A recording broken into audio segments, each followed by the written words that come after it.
Welcome back to For the Record. Wisconsin is in the middle of its own police reform reckoning and a new collection of bill proposals that one task force member says doesn't go far enough. For that, we turn to Fred Royale from Milwaukee's NAACP. What is your take on the final report? Do these recommendations meet the goal?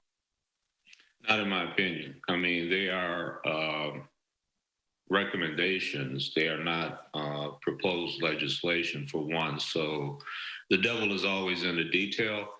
And then what we found consensus on, in my opinion, was a little bit too conservative. It didn't go far enough to actually bring forth real police reform and accountability. Do you want to dig into a little bit more into the details? What specific recommendations do you feel didn't go far enough? Well, there was no consensus and no recommendation on qualified immunity. There was no final recommendation or consensus on elimination of no-knock warrants. When we talked about a statewide use of force policy, we couldn't have a consensus on what the definition of use of force would be. Without defining use of force, we're at the same place that we are. If we continue to use the same use of force guidelines that are currently in place, nothing changes.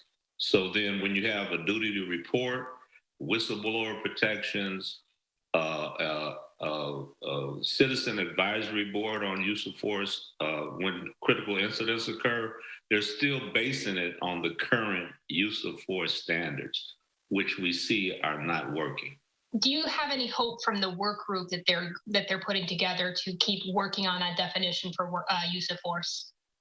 I don't think that we can come to a consensus just because who is at the table. We had a lengthy discussion on it, but the president of the police chiefs and the president of the Wisconsin Police Association, they're pretty committed on keeping objective reasonableness as a standard and not having enough room to include a proportional force.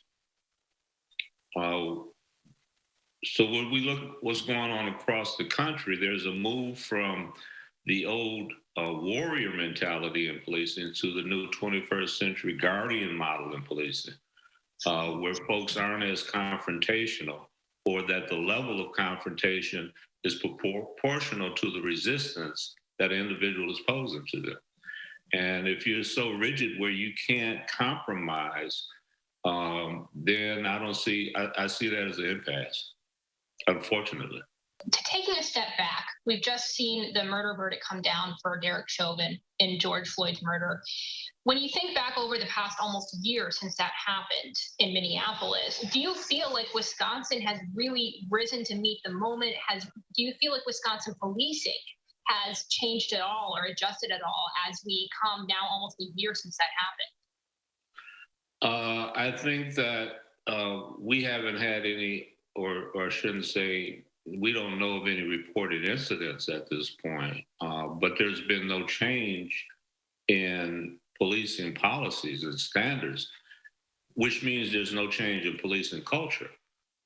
Until you change the expectation, the mentality stays the same. And just changing a policy doesn't change the culture. It's going to take time for people to feel comfortable, to understand what the new policies are.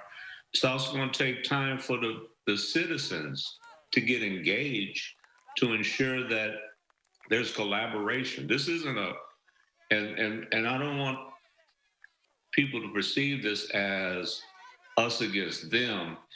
This is how you collaborate to ensure that you have safety plans that are both heard and appreciated with input from the police department and input from the community, because we all have to live under that safety plan. For more on those proposals, you can check online at channel3000.com. Thanks for joining me today and have a safe and healthy week.